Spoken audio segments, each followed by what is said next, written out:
Hey everyone, welcome to Reddit Readout. Today we are checking out ProRevenge.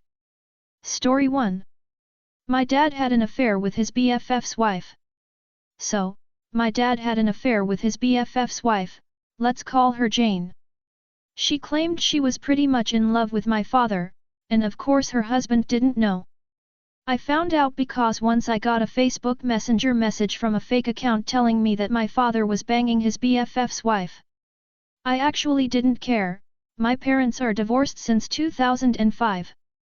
The problem was that someone unknown was sending my mother text messages, telling her to leave my father alone, and many offensive things. We let it slide for a while, but then those anonymous text messages became a daily thing. We confronted my dad and he confessed that he was sleeping with Jane, but he said she was not the one sending the messages. He said he was sure because Jane's husband was also getting those messages. My dad was practically blinded by her manipulations, and my mom and I had a really strong hunch that it was her. My dad got so mad after we suggested it that he stopped speaking to me and my mom for a while.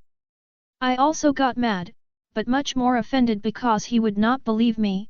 I had no reason to lie to him. Still, I let all that slide. But then, I got another anonymous message offending me, telling me I was just like my mother and that's why my boyfriend had dumped me, and that we would be alone for the rest of our lives, and things like that. Then I got really mad. I went to the cyber police, is a thing where I'm from, and they tracked the source of the anonymous messages. It turns out that it was her, and she was also sending her husband messages because she was so desperate for the truth to come out so she could be with my father. Although I think that just confronting her husband would have been better, what she really wanted was to distance my father from me and my mom. She was messing with my family, so I decided to mess with hers, and sent the proof to her husband and her sons that she was behind the anonymous messages, and that she was, in fact, sleeping with my dad. I also showed my dad the proof and exposed her on Facebook. She was a saleswoman, so it did affect her. Her sons and her husband were so mad at her, she had to move out of her house, and my dad broke up with her as well. She was left alone, but I feel like that's what she deserved. Story 2. Hippity hoppity, this is no longer your property to manage. After graduating college, my girlfriend and I moved to a new state where she was accepted into an engineering program. We found a lovely garden apartment-style complex that advertised 100 Mbps internet speed included in the price among a few other amenities. When we met the property manager, he seemed strict but well-mannered, nothing out of the ordinary. Until we signed the lease. The first problem. Suddenly, walking into his office was not allowed without an appointment. I had come by to ask a question, saw him browsing social media, and figured he was as available as he made himself to us when we first came by, unannounced, to view a model apartment. Nope. He refused to answer my question and asked me to make an appointment via email.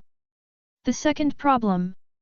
The terms of our lease included an attachment to complete within 48 hours of accepting the keys that details all discrepancies within the unit.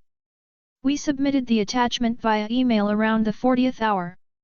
The property manager responded that the terms recently changed from 48 to 24 hours, and since we had passed 24 hours, we would be held liable for all found damages. When citing our copy of the lease which explicitly stated 48 hours, he informs us that we signed an outdated copy and would need to make an appointment to come by the office and sign a new lease. The third problem. The internet speed was not 100 Mbps as advertised. It was less than 15 Mbps off-peak and about 5 Mbps on-peak. We again contacted the property manager to complain but were referred to make an appointment. The fourth problem. We made an appointment to address the previous three problems. During this meeting and after I finished voicing our issues, the property manager leans forward and says, "There are other communities in this neighborhood that may be more accepting of people like you and your girlfriend. You're welcome to break the lease and leave. People like you and your girlfriend." I had thought he was referencing our no-nonsense response to his nonsense, daily communication, scheduling multiple meetings to address these issues, etc.,